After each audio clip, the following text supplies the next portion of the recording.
Hola, ¿cómo están todos? Estamos con Rodrigo en estas charlas de liderazgo y autoridad en la sociedad del riesgo o en sociedades complejas. Estamos con Rodrigo Figueroa, que es licenciado en Sociología y magíster en Economía del Trabajo y Relaciones Laborales, y además es entrenador de fútbol. Tiene él me lo había contado antes, un poco tiene el 50% de su tiempo es de entrenador de fútbol y el 50% lo realiza como académico.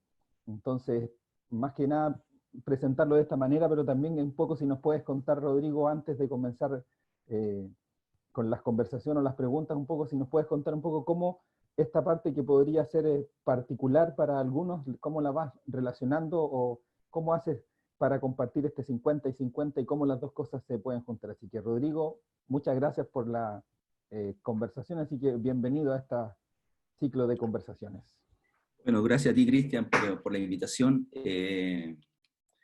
Y bueno, yo te voy a primero agradecer porque estamos en tiempo en que necesitamos conversar mucho, abordar lo que nos está pasando como sociedad, y creo que mientras más indaguemos en cómo enfrentar este tipo de situaciones que estamos experimentando y que además son súper transformadoras para la sociedad, mejor hacerlo a través del diálogo. Y te agradezco la invitación a conversar. Bueno, yo hace ya varios años, yo diría unos 4 o 5 años, que convivo entre el fútbol y la sociología. Yo siempre fui, de alguna manera, o estuve relacionado al mundo del fútbol, quise ser jugador de fútbol, y bueno, uno después que no puede ser jugador de fútbol vive un duelo permanente de que no llegué a ser futbolista, ¿no? Y bueno, pasaron los años, yo me especialicé en sociología, hice mucho tiempo sociología del trabajo y sociología económica. Estuve estudiando un doctorado donde en realidad hice una integración sobre la economía política neoliberal. O sea, eran temas que no estaban asociados al mundo del fútbol. Pero a mí me pasó algo importante, que fue conocer o vivir la experiencia de la ruta al Mundial del 2010 con Bielsa. Yo diría que ahí hubo una especie de impulso, un catalizador hacia mi persona, que me puso en la cabeza el bichito de querer ser entrenador de fútbol, ¿ya? Y yo había, de alguna manera, convivía en el barrio con equipos de barrio, mi pasión por el fútbol, y en los últimos años, cuando ya no podía jugar mucho al fútbol por las lesiones a nivel amateur, me dedicaba a dirigir los equipos de barrio. Como yo soy muy apasionado por el fútbol, pasaba mucho tiempo en los equipos de barrio los fines de semana. Y vino Bielsa y me catapultó, me catalizó básicamente mi deseo, mi afán de entrenar. Y mientras hacía el doctorado en Estados Unidos, comencé a tomar cursos para entrenador de fútbol. Ya. Con la Federación de los Estados Unidos hacía unos cursos que eran bien interesantes porque eran como retiros espirituales, como 2 semanas, donde te entregaban mucha información, sacaban el jugo en lo físico, en lo táctico, en lo técnico. Eran bonitas instancias de aprendizaje, además con gente que venía como de todas partes del mundo, ¿no? Porque una sociedad muy cosmopolita, ¿no? Tenía compañeros que eran serbios, otros que eran brasileños, otros que eran uruguayos, los mismos nativos americanos que también intentaban estudiar para ser entrenadores de fútbol, ¿no? Y después, mientras estudiaba, en las tardes, de ciertos días a la semana, tenía 2 grupos de chicos, uno de 17 años y otro de 11 años. En el de 17 años era entrenador asistente, y el de 11 era un entrenador propiamente tal. Y ahí Wow. en esa primera experiencia comencé ya a entender de que habían hartas cosas de la sociología que me iban a ayudar en mi desempeño como entrenador, ¿ya? Eso es lo que más me tiene más Claro, ansioso. lo primero es que empecé a ver cosas bien interesantes en que las culturas, o sea, cómo los niños en Estados Unidos entendían el deporte era muy distinto a como lo entendíamos nosotros en nuestra sociedad, en Chile. Y ese fue como el primer elemento que a mí me llamó la atención, y dije, bueno, aquí hay muchas cosas que yo voy a poder leer y voy a poder entender en mi rol como entrenador a partir de lo que yo sé en la sociología. Después, cuando volví a Chile, comencé a estudiar en INAF, ¿Ya? en el Instituto Nacional del Fútbol. Estuve 3 años estudiando para entrenador de fútbol. Eh, Como yo había tenido experiencia de cadete, pude ingresar a lo que era el curso donde están los exfutbolistas, el día lunes. Además fue una experiencia increíble, convivir con futbolistas activos, con exfutbolistas, el proceso para dejar de ser futbolista y ser entrenador, que es una cosa muy, muy importante, ¿no? Es duelo, es parte del duelo. Hay exfutbolistas o futbolistas activos que nunca dejan de ser futbolistas y es una limitación muy importante para ser entrenador, ¿no? O hay entrenadores que cada cierto tiempo se vuelven futbolistas y cometen errores porque justamente son dos roles completamente distintos. Y en esos 3 años me ocurrió algo muy, muy singular, que empecé a ver materias que eran bastante, bastante relacionadas a lo que eran las ciencias sociales, en estricto rigor, ¿ya? La primera me acuerdo con el profesor Valenzuela, Benjamín Valenzuela, que es un clásico desde el punto de vista de los formadores de entrenadores en la última década, ¿ya? El profe Benjamín tenía un ramo que se llamaba psicomotricidad aplicada al fútbol. ¿Ya? Y la psicomotricidad aplicada al fútbol era básicamente hacernos entender que cada vez que nos relacionábamos con el balón en el fútbol, ocurrían cosas maravillosas en el cerebro. Y Wow. eso era tremendo, porque al final te estaba diciendo que el problema del fútbol, o tú lo que vas a hacer como entrenador, es más bien el desarrollo de competencias cognitivas para tomar buenas decisiones en un campo de fútbol. Y que eso se entrena.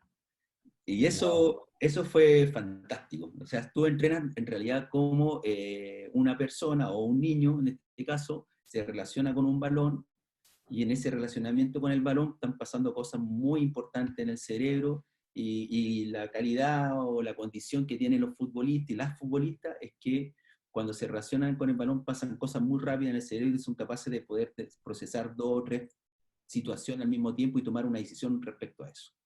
¿Ya? Mm. Mira, Entonces ahí, dale, dale, perdón.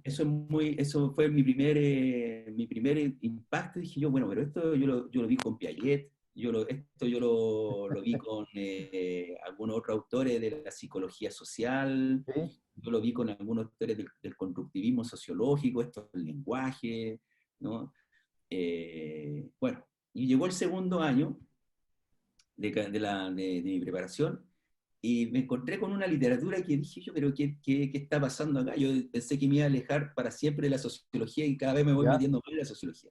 Que fue encontrarme con literatura que hablaba de 2 grandes paradigmas nuevos, contemporáneos, que habían revolucionado los sistemas de entrenamiento del fútbol. Estos paradigmas eran el microciclo estructurado y la periodización táctica, y Francisco Ceiruro y Víctor Frade, que son 2 preparadores físicos portugueses que hicieron escuela en Europa, esto ya en la fines del 80, comienzo del 90, y que revolucionaron el mundo del fútbol y el mundo de la preparación del fútbol, ¿no? Los futbolistas hasta la década del 70 eran preparados como atletas, ¿ya? Es decir, Mm. eran preparados como se preparan los atletas, y los atletas se preparan básicamente de manera individual, ¿no? Carreras continuas, los atletas que corren una maratón, o los que corren los 100 metros, los 800 metros, los 400 metros, y tú te das cuenta que en el mundo del fútbol las carreras no son continuas, sino que son distintas direcciones, son con frenos, con salida, son Sí. distancias cortas, distancias largas, depende de las posiciones, hay incertidumbre, etc. Bueno, entonces, estos 2 preparadores físicos cambiaron esa perspectiva y quisieron entrenar el fútbol como se juega el fútbol.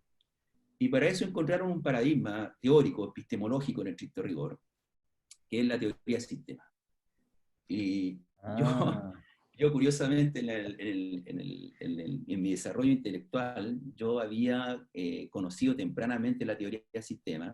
sí. Estamos hablando de Niklas Luhmann, Francisco Varela, Humberto Maturana, el concepto Ujú. de autopoiesis. Hacía una cosa muy curiosa, que un día lunes X, que eran los días que nosotros teníamos en la clase, el profesor a un grupo de exfutbolistas o futbolistas activos no hablar de autopoiesis, le decía, Eso sí que ¿qué yo está no lo pasando? podría haber Claro, pensado. a lo mejor estamos equivocados en el lugar donde estamos, ¿no? ¿Ah? Bueno, la típica, por ejemplo, leíamos un libro que me causaba mucha gracia porque nos generaba muchos problemas desde el punto de vista del lenguaje, bueno, yo tenía el background de la sociología que podía entenderlo, pero Ya. mi compañero, por ejemplo, la naturaleza compleja del fútbol. Ese era el título del libro, ¿no? Y lleno de metáforas. Entonces, para quienes se han educado en el mundo del fútbol, evidentemente esos lenguajes no son propios, ¿no? No hay ningún entrenador que se dirija a un equipo, por lo menos en las décadas pasadas, que se diga, bueno, vamos a hablar hoy día de la naturaleza compleja del fútbol, Claro, ¿no? sí, Entonces, exactamente. era una cuestión de lenguaje y de construcción nuevamente de un paradigma. Y allí yo encontré que evidentemente tenía la oportunidad, se me abría la oportunidad para poder seguir ligado a ambas actividades, ¿no? Yo honestamente pensé cuando decidí entrar al mundo del fútbol ya más, como más convencidamente, desde el punto de vista de estudiar para ser técnico de fútbol profesional y aspirar a llegar al profesionalismo, yo entendí que iba a abandonar la sociología, ¿no? Y eso lo tenía Mm, relativamente claro, que iba a ser un proceso de abandono. Pero cuando me encontré con esto, entendí que podía seguir conviviendo y cambié mi temática, pasé de, no sé, de la economía política neoliberal ujú. a hacer curso, ya llevo 3 años haciendo curso de sociología de la organización, que además era un curso que para mí era, cuando yo estudié, bastante árido, bastante gris, bastante aburrido, porque era tratar sobre la burocracia, básicamente, el perfil que tenía los cursos, al curso que hago ahora, que es un curso básicamente de tener un supuesto que toda organización es una máquina de tomar decisiones y Sí. además es todo un proceso cognitivo. Entonces, eso es lo que hago yo ahora, ligo estos dos mundos, me dedico a ser entrenador de fútbol profesional en la fase de fútbol formativo, trabajo ahora en Palestino, trabajé mucho tiempo en Barnechea, Ujú. y ya a fines del año pasado llegué a Palestino y bueno, ahí estoy tratando de desarrollar estos procesos y en la sociología sigo trabajando en la Universidad de Chile. Tengo el curso de Sociología de las Organizaciones, también ahora estoy en la Universidad Alberto Hurtado, y este año comenzamos un primer proyecto particular, un primer proyecto donde ya prometemos un financiamiento como para observar organizaciones y evidentemente lo que estoy haciendo es ocupar estas dos fuerzas que son el mundo del fútbol y el mundo de la sociología para entender eso. Es decir, llevo muchas cosas de lo que pasan en la cancha para usarlas como analogía o como representaciones o como input para poder entender de mejor forma fenómenos organizacionales complejos. Entonces, lo que yo voy a intentar hacer eh, es, digo un intento porque me protejo quizás mediocremente de ir haciendo analogías del fútbol, pero voy a ir haciendo o voy a ir tratando de vincular desde las metáforas futbolísticas y desde declaraciones futbolísticas la realidad que hoy día vivimos y con esta capacidad que has tenido de hacer este match en las dos cosas, buscar esas relaciones. Y en una de las primeras cosas que tengo, obviamente, y he ido como preparando algunas preguntas, tú en una presentación dijiste que me pareció algo que fue súper potente, que tiene que ver para mí con la coordinación de acciones. Dijiste que en el fútbol el pase era el gran acto de relacionamiento sistémico. Esa parte la dije yo, pero tú dijiste el pase en el fútbol el pase es el gran acto. Entonces, ese acto es el gran acto de interacción social, ¿cierto? Por lo Claro, tanto, te quería preguntar, ¿crees hoy que los pases que nos estamos dando como sociedad, que es la interacción social, están siendo efectivos en la crisis que hoy día vivimos? ¿Se puede hacer una relación? ¿Los pases que nos estamos dando como actos de interacción social están logrando objetivos en virtud de lo que estamos viviendo hoy día? mira, yo creo que lo que vimos hoy día es un acto que nos va a permitir hacer un acto de autoobservación societal súper importante. Yo aquí soy un poquito lumañano en el sentido de que toda organización necesita tomar distancia sobre sí misma para poder ser reflexiva y poder seguir reproduciéndose, seguir siendo recursiva. Y lo que nos está permitiendo la pandemia, ¿ya?, es que las sociedades se están autoobservando y en esa autoobservación se están dando cuenta que tenían límites y tenían virtudes, ¿ya? Ujú. Pero esos límites y esas virtudes están condicionadas por la forma en que se han construido los procesos interaccionales en las sociedades contemporáneas, ¿ya? Y los procesos interaccionales, es decir, cómo nos relacionamos tú y yo, por ejemplo, de manera cotidiana, en lo público y en lo privado, lo público digo en el ámbito del trabajo, por ejemplo, y lo privado en el ámbito Ujú. de la familia, está condicionada porque en los últimos 40 años existió un mecanismo de una dominancia de un mecanismo de coordinación social que es el mercado. El mercado es como un gran regulador de los procesos interactivos, ¿ya? Ujú. Y ese proceso interactivo yo creo que es lo que está puesto hoy día mucho en tensión. Es decir, todas las organizaciones se fueron transformando básicamente en función de ser menos verticales, menos jerarquizadas, para ser más horizontales, más Ujú. flexibles, y el mecanismo de coordinación que estaba de alguna manera operando en ese sistema ya no era el Estado, o no eran estas grandes corporaciones con los grandes como cuerpos que se derivaban hacia abajo, sino hemos pasado a un mundo más bien relacionado al mercado, los intercambios en el estricto rigor. Y eso está mostrando ciertos límites en el estricto rigor, ¿ya? Porque es un poco lo que dice Harari, porque ahí hay una crisis de la democracia liberal, básicamente que asumió o usó el mecanismo del mercado para poder entender los procesos interaccionales, y hay un límite porque frente a situaciones como las que ocurren hoy, que son de emergencia, donde se restringen muchas libertades, justamente Ujú. entra en tensión ese fenómeno. Entonces yo diría que eso en primer lugar. Nuestros fenómenos interaccionales contemporáneos están puestos al máximo en tensión, al máximo, ¿ya? Yo escuchaba, por ejemplo, un solo detalle. En Chile hay 500 y tantas personas que son especialistas en unidades de cuidado intensivo, ¿ya? Entonces, es Mm. interesante porque uno puede decir que tiene que proveerse una cantidad importante de personas en el corto plazo para que podamos llegar a operar todos los respiradores mecánicos, los que vamos a Sí, comprar, ¿ya? Y cada respirador mecánico requiere un cierto equipo, ¿ya? Que podemos después indagar cómo esos equipos se construyen y se desarrollan, cierto exacto. equipo para tomar decisiones y para operar esas máquinas, y esos equipos se han desarrollado en un expertise que más estaban dentro de una provisión más bien vía mercado, no vía Estado, porque no había una dirección en la formación de ellos, sino que había más bien esta demanda propia de los sistemas de salud público y privado, donde se han formado este grupo de gente, y ahora de la noche a la mañana, porque esto empezó en diciembre del año pasado, te van a exigir un número importante de personas que no están y que hay que capacitar hoy día. Entonces, ese es muy interesante porque el mecanismo de coordinación que teníamos no anticipa o no lograba anticipar este tipo de situaciones tan significativas como hacerse cargo de una pandemia, por ejemplo, ¿ya? Entonces, ahora va a haber otro sistema, otro mecanismo que va a proveer de alguna manera esa experiencia. Ahora, eso a mí, quedémonos ahí porque ahí viene algo interesante que tú dices en el ámbito, por ejemplo, del entrenador de fútbol como, como, como dirección de un equipo y que dices que tiene la capacidad debe ser un observador o tiene que tener una capacidad de observación. Dado lo que estás diciendo de las 500 personas que hay para operar, los 1.700 ventiladores que van a llegar o podrían llegar, ¿crees que hoy día los líderes que están dirigiendo esta crisis en el país están observando de manera efectiva lo que hoy estamos viviendo o están observándolo y con algo que hemos hablado antes, o están observándolo desde sus propios paradigmas? Bueno, Maturana dice que todo observa, ¿cierto? Todo lo dicho siempre es dicho por alguien. Sí, ¿Crees que hoy sí. día se está observando, los líderes están observando efectivamente cómo hace un entrenador de fútbol observar el equipo y hacia dónde se mueve y cómo se dirige? Mira, voy a hacer dos cosas para responder a esa pregunta. Primero voy a enganchar con las afirmaciones que hice antes para Dale. llegar al tema del observador. Yo dirigí dos tesis en los últimos años que fueron sobre desastres, tesis de Ya. pregrado. 27F ¿Ya? y los incendios forestales en el Maule el año 2017, Santa Olga. Ok.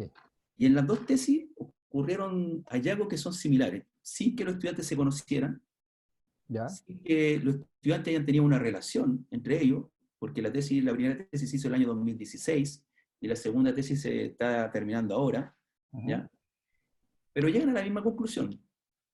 La forma de interacción social y cómo se desarrolla la forma de interacción social cumplen dos roles fundamentales: o mitigan o amplifican la emergencia. Ya, súper. Y esto es bien interesante. Lo que Sí. hace la primera tesis sobre el 27F es indagar las formas de organizaciones intermedias, sindicatos, juntas de vecinos, podríamos llamar nosotros el capital social organizado.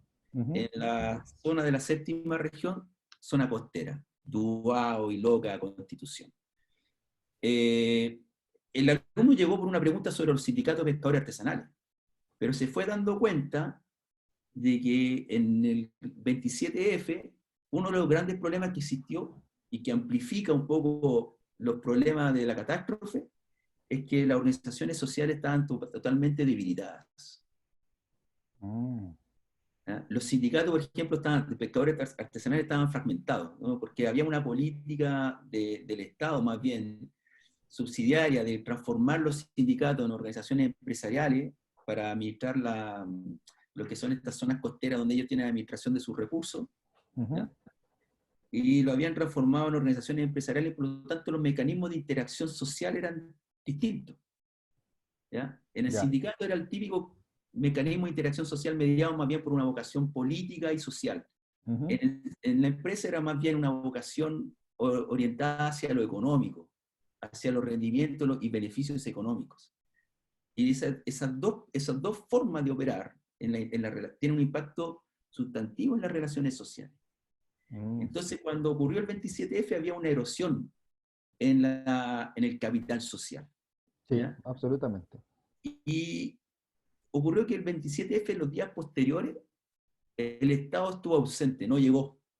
Sí, Y quienes llegaron rápidamente fue una organización que ha sido muy relevante desde ese día hasta ahora para enfrentar cualquier emergencia porque aprendió en ese momento el desafío Levantemos Chile. exactamente, sí.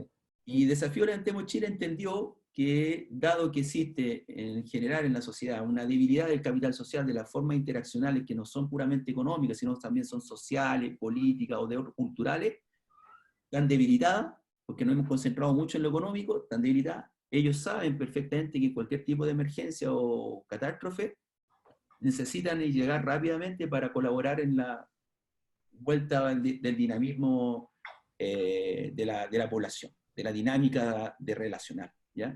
Y eso es muy interesante porque la alumna que hizo sobre los desastres socionaturales ligados a los incendios halló exactamente lo mismo. O sea, la forma de los mecanismos de mitigación de los incendios forestales tienen que ver con la calidad del capital social. Entonces, Wow. eso es muy interesante. Uno podría hacerse la pregunta, ¿cuál va a ser o sea, nuestra forma de interacción social previa a la pandemia?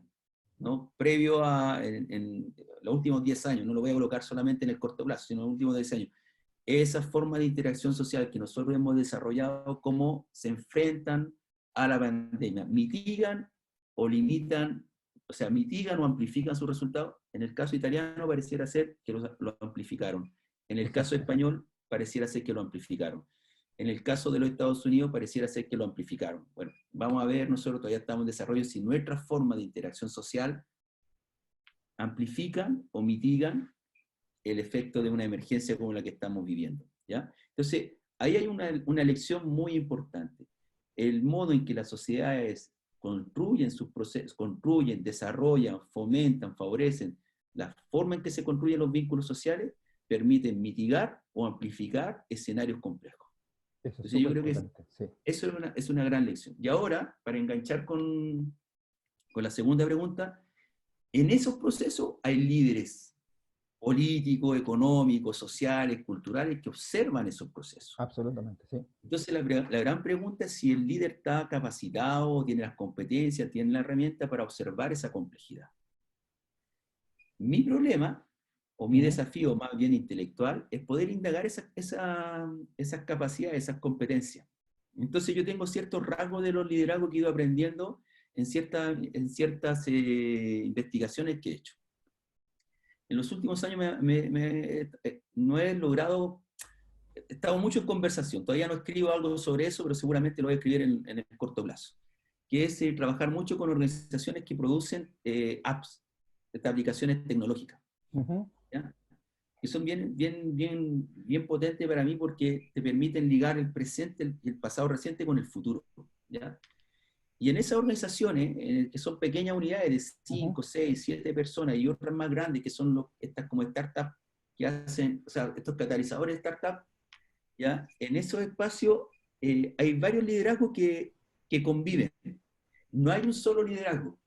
¿Ya? No es que ¿Ya? exista un liderazgo carismático, un liderazgo autoritario, ¿ya? Que son como las visiones más tradicionales que nosotros tenemos del siglo XX con respecto a los líderes como que son observadores en el territorio, ¿no? Sino que hay distintos tipos de liderazgo que conviven, que son más bien relativamente horizontales, ¿ya? Y yo me di cuenta que había siempre como tres o cuatro liderazgos que eran muy importantes. El primero, el más importante para mí, porque compete un poco con lo que hacemos nosotros desde la sociología, Ujú. es el liderazgo visualizador. O sea, en estas organizaciones es muy valioso aquel líder que logra visualizar el mundo que va a venir, Wow. que narra ese mundo, que logra narrarlo de una manera coherente, consistente, aterrizadamente, ¿no? Pero que lo logra narrar. Generalmente una narración de mediano plazo, no una narración de largo plazo.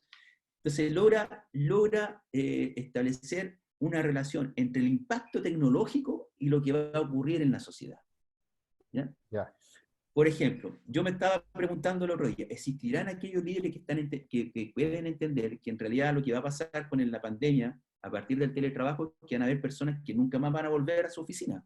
Porque Ujú. las organizaciones se van a dar cuenta que esas personas hacen lo mismo estando en su casa o estando en un cowork que estando en la oficina. Entonces, va a haber ahí una reconstrucción Sí. de la organización orientada a la producción de bienes o servicios, ¿no? Que eso va a ser fundamental. Así, después del COVID-19 seguramente va a haber una transición de muchas personas que antes del COVID-19 estaban físicamente en un lugar de trabajo y después ahora ya no van a estar, ¿no? Exacto. No porque las vayan a echar del lugar de trabajo, sino No, no, porque no. ya no es necesario que estén en el lugar de trabajo dada la tecnología que tenemos, ¿ya? Eso va a ocurrir. No sé si va a ser masivo en el corto plazo, en el mediano plazo, pero va a ocurrir, Sí. ¿ya? Vamos a ir para allá, ¿ya? Después había otro líder que era bien interesante, que era el líder coordinador, ¿ya? Mm. Es decir, un líder que es capaz de establecer mecanismos de coordinación entre cada uno de los componentes de los miembros de una organización, ¿ya? Entonces a mí también me parece muy interesante preguntarme, por ejemplo, en la pandemia o en el COVID-19 hoy, ¿quién es nuestro líder coordinador? ¿Quién ejerce eso? ¿Ya? Yo, por Exactamente. ejemplo, tengo una confusión. No sé si es Blumer, como ministro del Interior, ¿ya? Que pareciera ser que tiene que coordinar todos los procesos de vigilancia, todos los procesos de control, o bien hay alguien que está en el Ministerio de Salud coordinando el conjunto de acciones que se desarrollan, o si bien es la ONEMI, que es la unidad o la organización especializada para abordar la catástrofe o el desastre, ¿no? Es Mm. curioso, por ejemplo, que la ONEMI no tiene ningún rol en esto, ¿no? No, exactamente. ¿No? Es interesante porque, no sé, en los próximos días seguramente se nos va a elevar la tasa de número de muertos y bueno, es una tragedia, no sé, es un desastre. Entonces, Sí. no sé qué, la unidad especializada para eso es la ONEMI, pero ahora parece que no lo es. Entonces, cuando a mí me hablan de desastre, entonces el desastre, la ONEMI es una parte parcial, no puede abordar todo lo que es el desastre, ¿no? Y hay una cosa que nosotros estudiamos en el punto de la sociología de la organización, y las organizaciones se dan cuenta en un momento dado que no lo pueden abarcar todo, y que tenían puntos ciegos, un poco aquí estoy trabajando con Lumen, ¿no? La Ujú. observación de quien observa siempre deja algo sin observar. Exactamente. Y ese es lo que hoy día nosotros, el desafío que tenemos. No sé si los liderazgos hoy día son buenos o malos. No lo estoy juzgando desde el punto de vista de eso. Estoy más bien Ujú. juzgándolo si lo que están dejando de observar. Y allí lo que a mí me genera una preocupación, ¿no?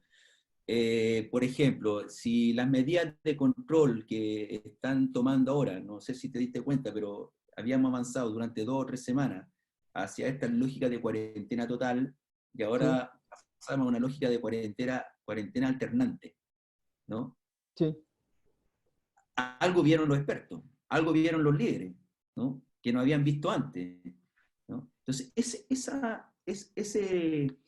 proceso es el que estoy básicamente interesado cuando veo esto. O sea, reconozco personas que están de alguna manera liderando esta lucha contra la pandemia, pero me pregunto respecto a eso, más si son autoritarios, son democráticos, Ajá, sí, estoy totalmente de me, acuerdo. me pregunto sobre sus capacidades para observar y qué es lo que no observan, ¿no? Porque eso es como anticipar un poquito las nociones del riesgo y la incertidumbre. Porque si no, claro, porque si tienes, no sé si el concepto es sesgo, pero si tienes una mirada de lo que estás observando, la coordinación de acciones, que es que es clave para los sistemas del sociólogo Rafael Echeverría, la Sí, coordinación de acciones o no va a ser efectiva o no va a cumplir los propósitos que tenemos en virtud de quién nos tenemos que hacer cargo. exacto. Ahora, volviendo al tema del fútbol, ¿por qué para mí es tan importante? Porque el entrenador en el fútbol es el gran Ajá. observador. Sí, Es el gran observador. Entonces, como una pregunta como de investigación, y bueno, esto lo hicimos con un alumno. Entonces, ¿cómo se prepara un entrenador para observar? buenísima Que, pregunta. ese, que eso es lo que yo finalmente hice los últimos 3 años. O sea, los 3 años que estuve en INAF. Aprendí o me entregaron herramientas para poder observar el fútbol. Porque una cosa es que tú tengas experiencia, ¿ya? Y esto, la experiencia tú la acumulas porque conviviste en un camarín, jugaste al fútbol profesional, viviste experiencias traumáticas o experiencias felices en el mundo del fútbol profesional, fuiste campeón, perdiste una final, descendiste a segunda división, te lesionaron, etc. O sea, tienes una experiencia, pero ahora estás desafiado a otra cosa, que es con esa experiencia, que no es suficiente, necesitas ver la complejidad del fútbol. Y en la complejidad del fútbol se da cosas bien interesantes. Por ejemplo, pararse ante 25 personas, que es un plantel de fútbol, Ujú. construir un mensaje y estar siempre como con ese miedo, si te están entendiendo, si te están aceptando, si están adhiriendo Sí, a, a tu mensaje. Y allí parte es parte de esta cualidad, o sea, tienes que observar, lo tienes que observar y tienes que tratar de leerlos bien, ¿no? A esos 25 que están mirándote, que están evaluándote permanentemente como es, sí, exacto. ¿ya? Y en esa observación es cuando tú necesitas, que la experiencia no es suficiente, tener la mayor información posible. ¿Qué tipo de información hay hoy día en el mundo del fútbol? ¿Ya? Eh, Información fisiológica. Por ejemplo, el laboratorio del Milan tiene 40 parámetros que mide permanentemente la fisiología de un futbolista.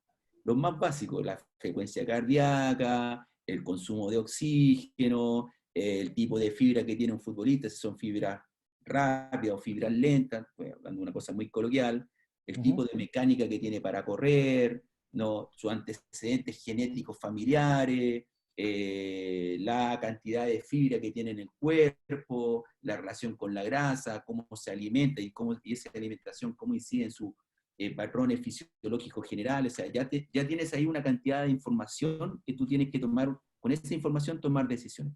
Entonces, Mm. tienes la experiencia, tienes la fisiología. Después aparece el analista táctico. Te revisó, no sé, tienes a un jugador y te revisó los últimos 50 partidos del jugador, en donde viste todas las acciones del jugador. Entonces, sobre eso tú comienzas a decir, bueno, ¿por qué pasa que en este equipo no hace tal cosa que sí hacía, no sé, en otro equipo? A lo mejor lo estamos posicionando mal, a lo mejor parte con el balón, un delantero parte con el balón muy cerca del área y necesita más espacio para correr, ¿no? Ya Ujú. tienes otro cúmulo de información. Después está lo que hace el entrenamiento propiamente tal. Entonces, el observador, en este caso, consume mucha información. Entonces, un entrenador siempre viene interesante cómo consume esa información y después cómo la procesa. Yo eso lo traslado ahora al mundo real, al mundo más allá de la cancha, al mundo de ¿Ya? las organizaciones, un Ministerio de Transporte, Ministerio de Salud, que podrían ser hoy día el Ministerio de Salud. Entonces digo, bueno, el observador, en este caso podríamos, no sé, un ministro, Ujú. tiene un sistema de expertos, Sí, que son finalmente lo que le proveen de información. ¿Ya? Yo, por ejemplo, indagaría preliminarmente qué es lo que pasa ahí.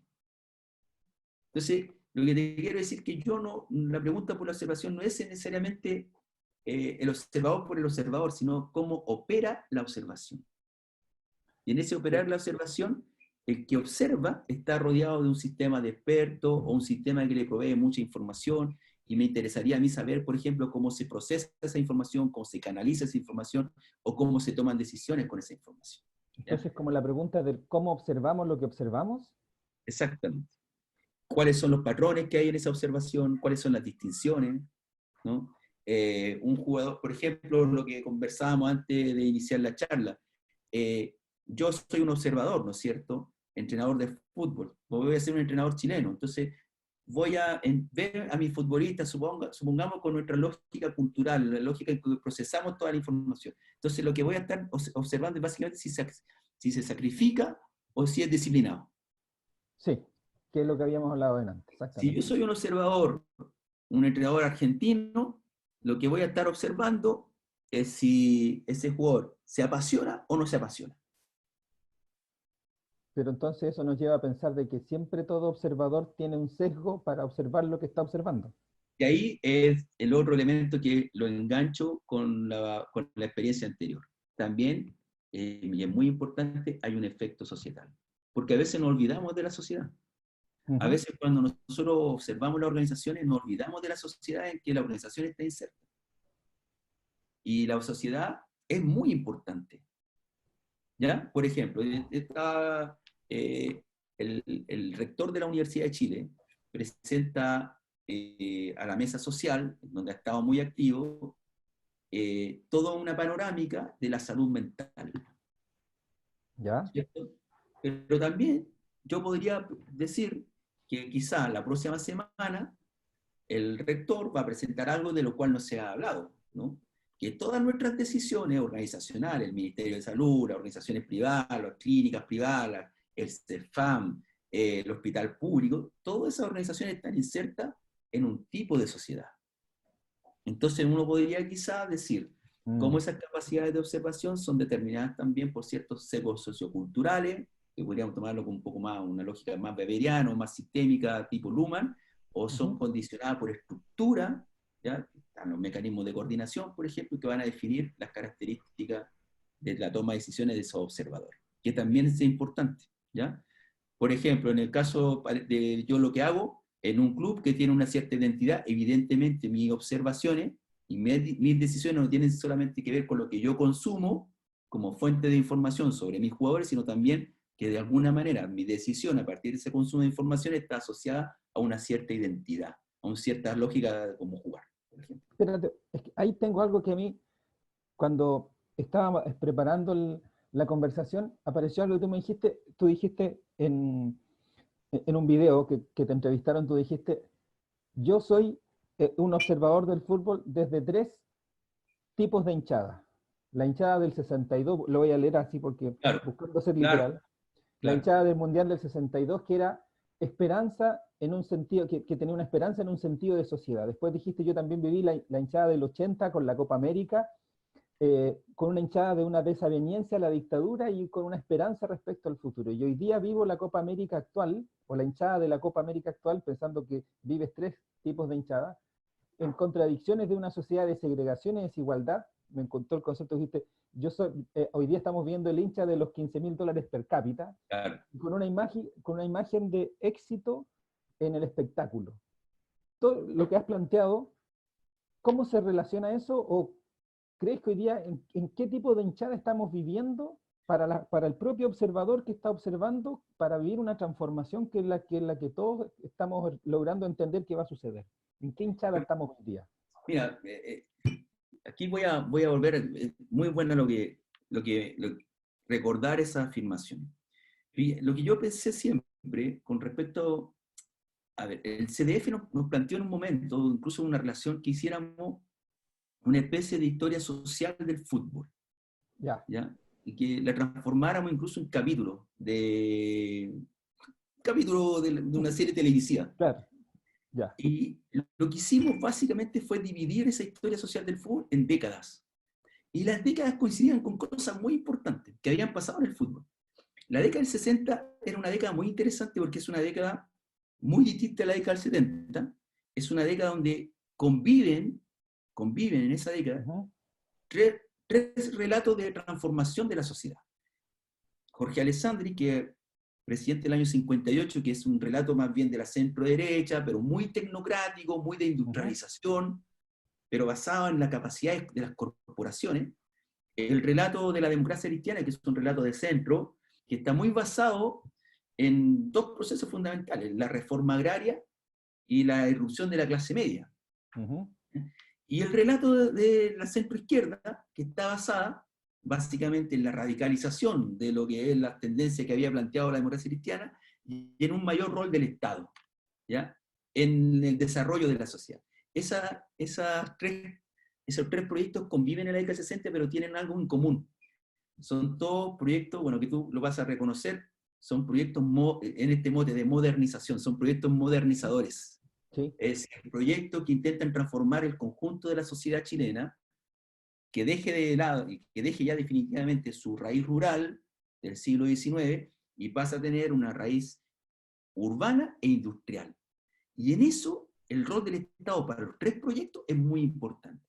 Y el fútbol en los 60 fue un fútbol, en la profesionalización del fútbol que ocurre en los 60, ocurrió con un hecho bien, bien interesante. El Estado promovió la construcción de clubes regionales, ¿ya? Que en realidad los clubes que existen hoy día. Por ejemplo, el más interesante es O'Higgins. O'Higgins se fundó en función de la convergencia de varios clubes amateur que eran muy importantes en la zona de Rancagua. Y pasaron a tener un equipo que es un equipo regional, ¿ya? Y ese equipo regional, como lo decía Julio Martínez en las editoriales de la revista Estadio, promovía los valores de la nueva sociedad chilena. ¿Cuáles son los valores de la nueva sociedad chilena? Lo urbano, lo industrial, lo racional, el cuerpo como una transformación del punto de vista también de seres más racionales. Bueno, o sea, el mundo del fútbol era un gran canalizador de ciertas tensiones que habían en la sociedad y que se sintetizaban en la idea de la modernización. Y el clásico universitario, por ejemplo, que ver, para mí fue muy gracioso, lo investigamos básicamente a través de las descripciones que habían en la revista Estadio. El clásico universitario, que era el partido más importante de la década 60, tenía un evento previo, que era el evento donde las dos universidades, que además los equipos de fútbol estaban muy ligados a las universidades, a la institución educativa, presentaban visiones del país. Y que eso era lo más relevante. O sea, el fútbol era como el gran mecanismo visualizador de lo que iba a ser el futuro, de lo que debía ser el país, ¿ya? Obviamente, el fútbol no puede contenerlo todo, ¿no? O sea, ¿por qué no lo puede contener todo? Porque a fines de esa misma década, la disputa política por las visiones del país era vida o muerte, ¿no? Entonces, el fútbol no puede contener, no puede en estricto rigor ser esa síntesis de la vida o la muerte, ¿no? No tiene por qué serlo. Claro, entonces el fútbol deja de contener todo eso y el fútbol pasa a vivir un momento más bien oscuro a fines de la década del 70 y después vuelve en la década del 80, ¿ya? También en otra lógica, y se cristaliza después plenamente en los 90 con la llegada al Mundial. Y ahí aparece que el fútbol se va a constituir en un nuevo relato de ¿cuánto se llama? De éxito, ¿no? Llegar al Mundial el año 98 fue un momento muy interesante porque era no solamente el éxito deportivo, sino que el éxito de la restauración de la democracia. Además, era un momento de mucha locura económica, ¿no? El crecimiento había sido casi del 7% desde el año 86 hasta el año 96-97, entonces había muchos recursos económicos. Y evidentemente había una cierta lógica del éxito, ¿no? La locura.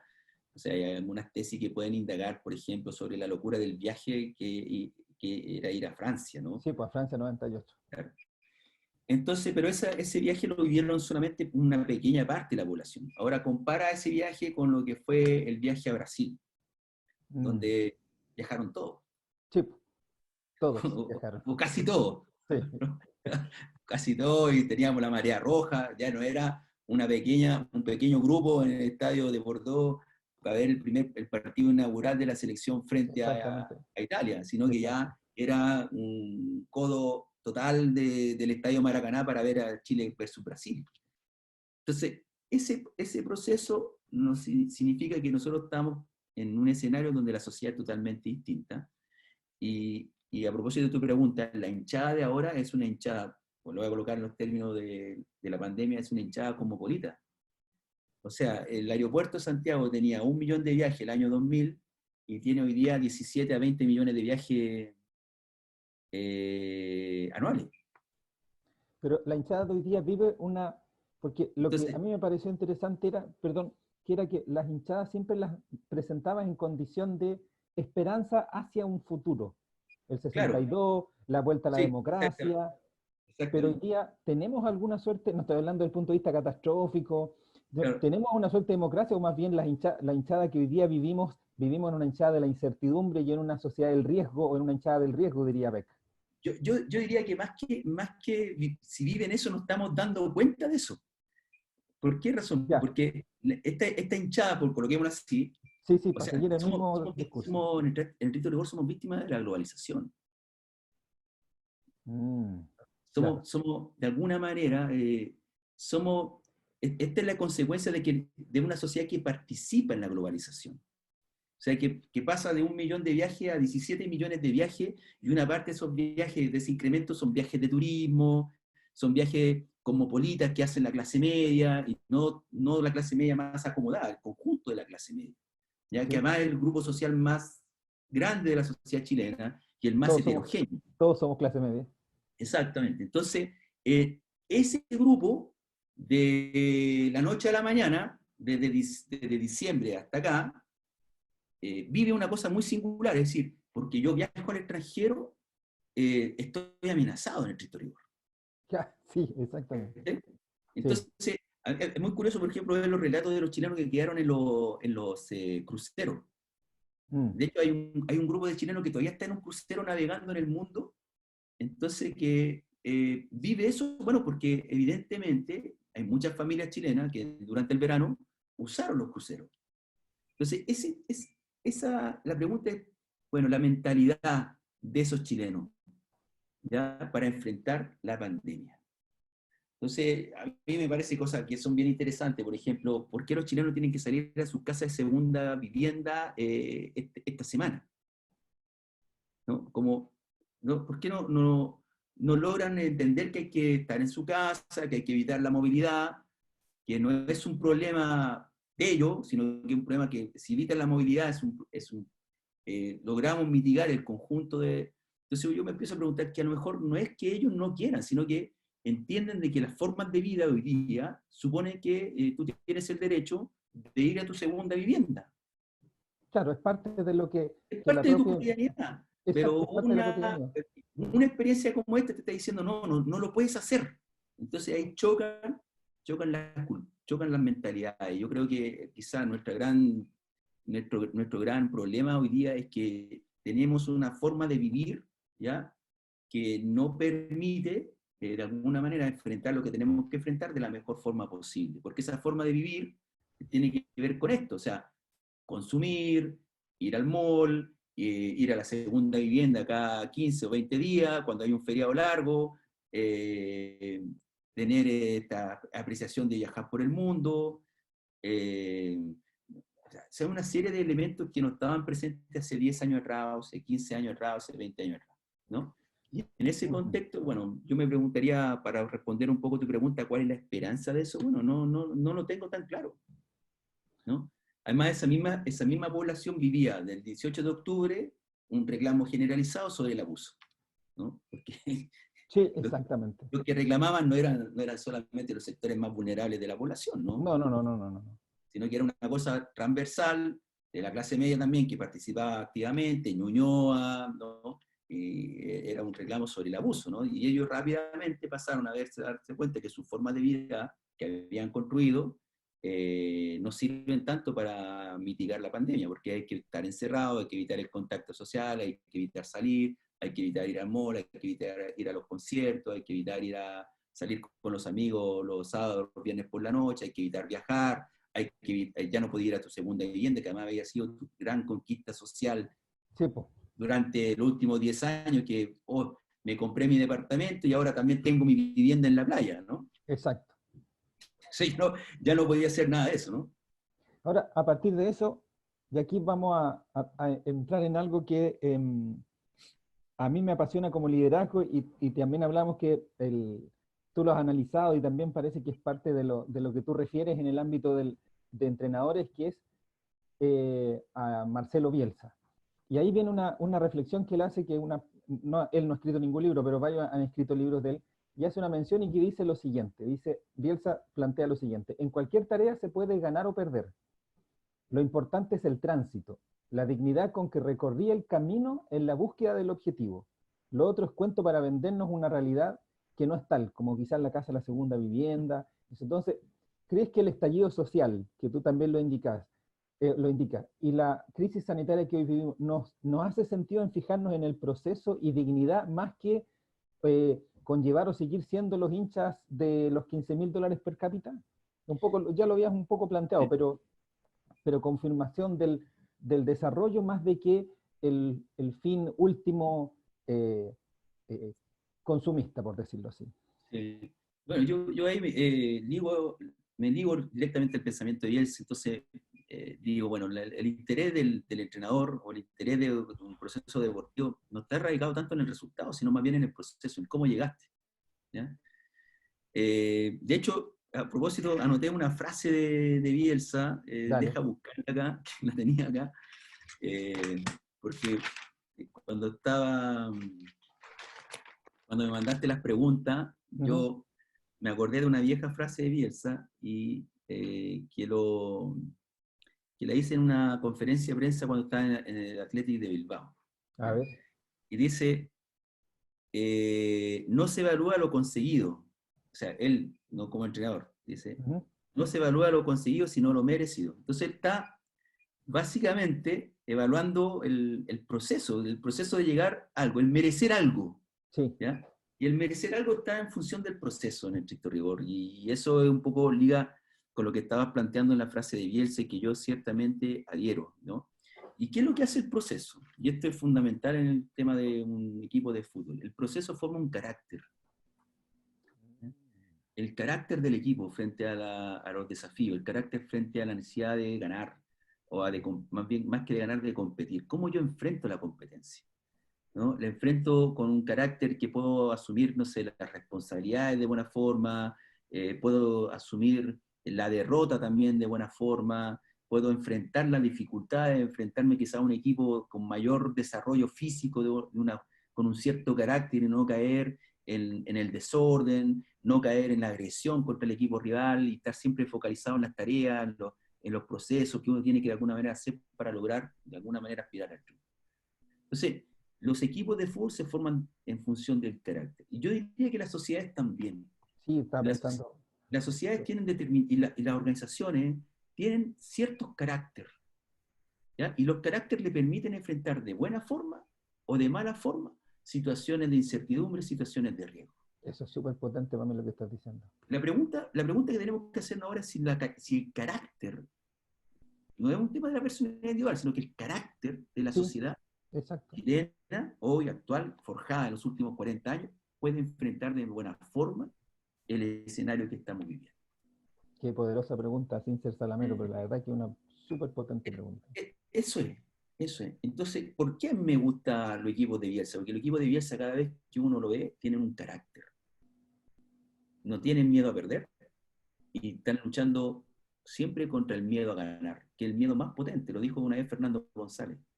Fernando González en un partido, y estaba con De la Peña, que era su entrenador en su momento, pierden un partido. Y Fernando González, la reflexión que tiene es que tuve miedo a perder, miedo a ganar. Y el miedo a ganar es muy potente, es más potente que el miedo a perder.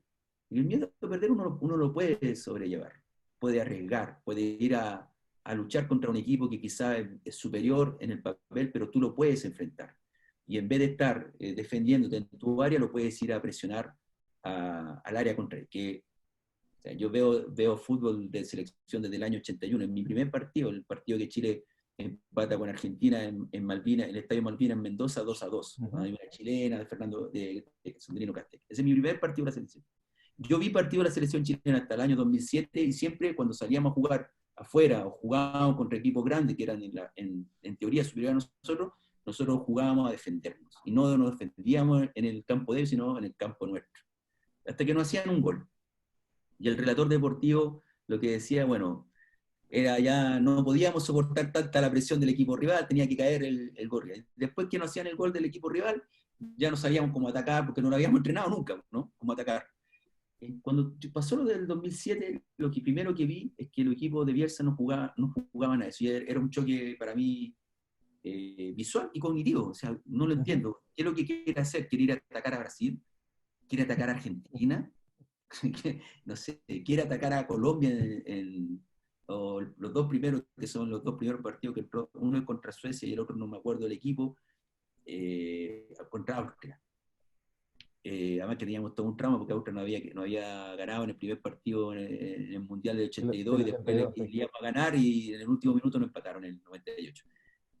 Queremos ganarle jugando en su campo contrario. Bueno, Bielsa te dice que sí. Entonces ya el miedo a perder es la gran lucha que él tiene, pero después viene otra segunda lucha que es el miedo a ganar. Hay que vencer el miedo a ganar. Y allí yo creo que en las dos Copa América, bueno, logramos hacer eso un poquito. La pregunta es, y que de hecho una vez me invitaron a un programa de televisión para la Copa América y la persona que estaba en ese momento entrevistándome, que era Víctor Hugo, el gran relator argentino, Víctor Hugo Morales, ¿Ya? me pregunten, bueno, ¿qué van a hacer los chilenos si pierden? Pues jugábamos contra Uruguay en la semifinal para pasar a la final de la Copa América del 2015. ¿Qué va a pasar si pierden? Entonces yo le digo, mire, nosotros si perdemos vamos a hacer lo mismo que hacemos cuando hay un terremoto, nos vamos a recuperar rápidamente porque estamos ya educados en la derrota. El problema es qué va a pasar si ganamos. Y creo que esa es la pregunta fundamental. No sé si si estemos educados para aceptar el triunfo como algo permanente en la sociedad o en un equipo de fútbol. Que es otra cosa bien interesante, ¿no? Porque cuando tú ganas un triunfo, la euforia dura un día, 2 días, 3 días, y después tienes que volver a entrenar para volver a competir y volver a ganar, ¿no? Sí, porque ya ganaste, ¿no? Y quieres seguir ganando, ¿no? Eso es más desafiante porque la derrota se vive como más larga, hay una maduración mucho más grande de la derrota, pero en el ganar, la euforia del ganar te dura muy poco. Y después tienes que volver nuevamente a construir ese ganar. Bueno, yo creo que nos pasa lo mismo como en la sociedad, ¿no? Hemos ganado bastante, pasamos de $5.000 per cápita a $20.000 per cápita, entre comillas, pero nos dimos Ujú. cuenta que somos abusados, que tenemos planes de seguridad sanitaria privados con la ISAPRE que nos abusan, que vamos a un lugar también nos abusan. Bueno, pero al mismo tiempo hemos también construido algo importante, tenemos segundas viviendas, viajamos por el mundo, ¿no? Entonces, esas contradicciones, esas tensiones, yo creo que son las que de alguna manera están puestas hoy día en tensión en la sociedad, ¿no? Y el carácter frente a eso. Mi pregunta es si no sé si tenemos el carácter frente a eso, porque a lo mejor no hemos valorado tanto el proceso, porque no hemos a lo mejor estudiado claramente en cómo llegamos a ese lugar, ¿no? Y Wow. ahí hay un tema bien interesante. Yo a veces, no sé, voy en la carretera, hay un taco, vengo de una segunda vivienda en Guanaquero, viajé durante 3 horas, estoy en la cuarta hora, hay un taco desde Calera hasta Santiago, Ujú. ¿no? Me coloco en el taco y pasan 15, 20 minutos, un taco largo, y por la berma comienzan a pasar autos. Entonces digo, son muchos. Entonces hay muchos winners. Hay Sí, muchos pues. que en realidad saltan, ¿no? Y veo el tipo de auto y, bueno, puedo hacer una inferencia del tipo de persona o familia en su rango socioeconómico que va al interior del auto, ¿no? Entonces veo esa fractura, ¿no? Entonces en la cuarentena veo a alguien que sale en helicóptero, otro que buscan aviones, otro que intentan inmediatamente salir a su segunda vivienda el día que se decreta la cuarentena o se decreta el feriado, o la no ida a clase. Entonces veo mucho ventajismo, ¿no? Veo Mm. mucho ventajismo, mucho criollismo, dirían los peruanos, de aprovecharte de la oportunidad, ¿no? Y es lo contrario que hizo Bielsa para llegar al triunfo, o para sustentar las bases del triunfo de la selección chilena en los últimos 15 años. Que están más bien en el Ah, proceso, en el trabajo, en lo colectivo. Quiero, o sea, no quiero terminar, pero debo terminar porque si no, no nos va a ver nadie, Rodrigo, por lo largo Sí, sí, que es. sí. Estoy muy entusiasmado. Pero quiero terminar quizás con dos preguntas y dejarlas lanzadas. Y quedo, la verdad, aquí con no te quiero comprometer en cámara, como dicen en la tele, pero quizás podríamos tener una segunda conversación. Y me gustaría terminar con, entonces, el líder forja el carácter del grupo o el equipo que tiene que montar, o sea, que dirigir. Y lo otro es la pregunta, ¿tenemos el carácter hoy día para resolver esta pandemia y nuestras propias organizaciones tienen el carácter para hacerse cargo de esta emergencia? Esas son preguntas que podrían Yo terminar. creo que el líder es fundamental en la producción del carácter. Y el líder tiene que de alguna manera estar construido en la experiencia, en la capacidad de tener mucha información, en la capacidad de poder entender a la sociedad. Un líder sin sociedad no... te dicen el líder sin calle. Claro, pero eso es como una especie muy coloquial. Sí, Si, desde el punto de vista especializado, técnico, de un observador especializado de la sociedad, como es un líder, necesita sociedad, necesita entender qué es la sociedad. Y a veces yo creo que en los procesos formativos, en la relevancia de la sociología, por ejemplo, como disciplina, desconocemos un poquito eso. ¿Ya? Obviamos de exacto. que existe algo que es la sociedad, ¿no? Que es un descubrimiento de la sociedad moderna y que es un descubrimiento que no tiene mucho desarrollo, son a partir del siglo XIX, no ha pasado mucho tiempo. No es Ujú. como la Edad Media, sus 10 siglos de la Edad Media. ¿No? Entonces a veces no somos muy conscientes de que los líderes necesitan sociedad. Cuando yo veo, y no voy a hacer una odiosidad política, pero cuando yo veo al presidente tomarse una foto en Plaza Baquedano o en el 18O, ir a comer pizza, independientemente de sus cuestiones personales, que son muy loables, Y ¿ya? son válidas Son como ser válidas, humano. claro, pero veo que él no tiene mucha sociedad. Mm. No quiero decir calle, porque calle es una cuestión coloquial, folclórica, Sí, sociedad. Es decir, el saberse situado en el lugar, en el escenario, en las características, es necesario saber eso. ¿Ya? Y para eso existen disciplinas especializadas. Esa disciplina especializada es la sociología. Y creo exacto. que necesita una relevancia mayor. ¿Ya? Y de hecho yo acá creo que también nuestra propia disciplina y quienes hacemos esta disciplina necesitamos ser conscientes de ese desafío. ¿No? Mm. Yo creo que cuando tú haces tu trabajo organizacional, tu desarrollo organizacional, logras transmitirle a aquellos que son tus consultados, perdón, los que te consultan a ti, que es necesario tener una idea de la sociedad para poder entender de mejor forma tu propio desarrollo organizacional. Absolutamente. Yo creo que eso es fundamental.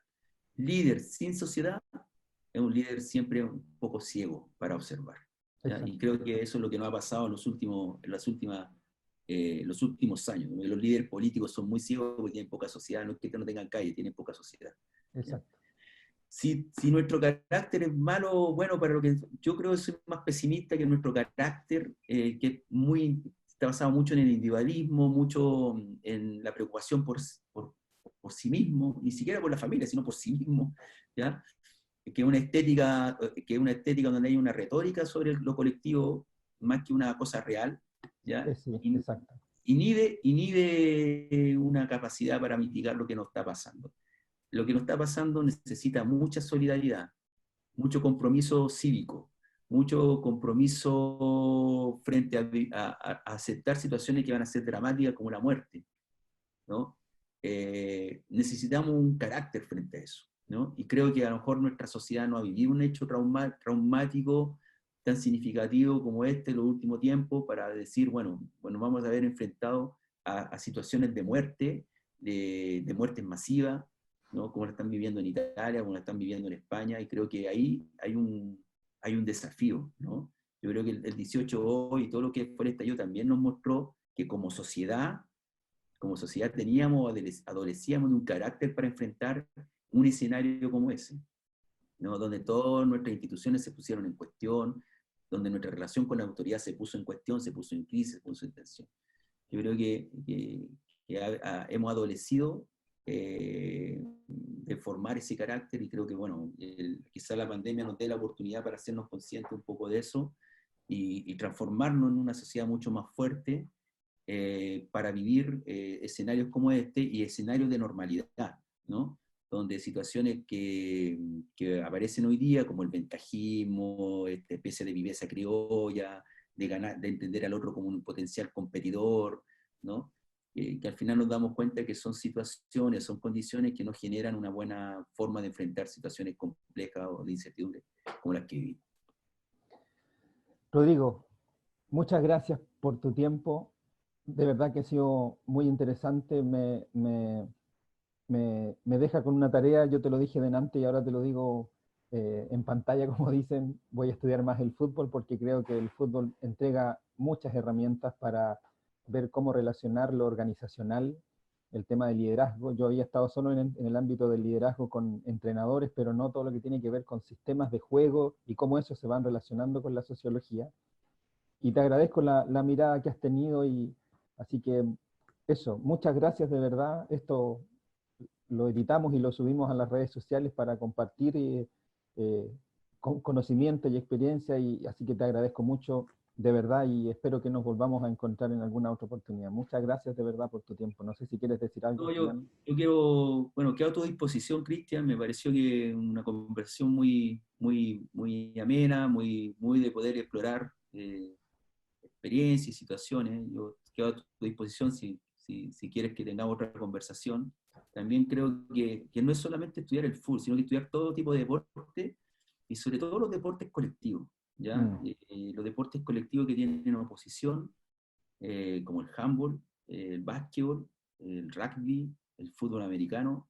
En todos esos deportes yo creo que encontramos clave para entender cómo funciona nuestra sociedad y cómo funcionan las organizaciones, que es lo más importante, ¿ya? Y yo invito también acá, si seguramente gente que quiera estudiar sociología o quiera estudiar ciertos temas de sociología, estudiar los temas del deporte, pero no solamente asociados a las barras bravas, por ejemplo, en el caso del fútbol, sino que meterse a la cancha. Eso le digo yo a mis estudiantes. Métanse a la cancha de cualquier deporte colectivo de oposición. Métanse a esa cancha porque de ahí vamos a poder sacar lecciones importantes para construir mejores sociedades en el estricto rigor. Así que eso, Cristian. Gracias a ti. Muchas gracias. Te pasaste. Muchas gracias. Que estés muy bien. Nos vemos. Cuídate. Chao.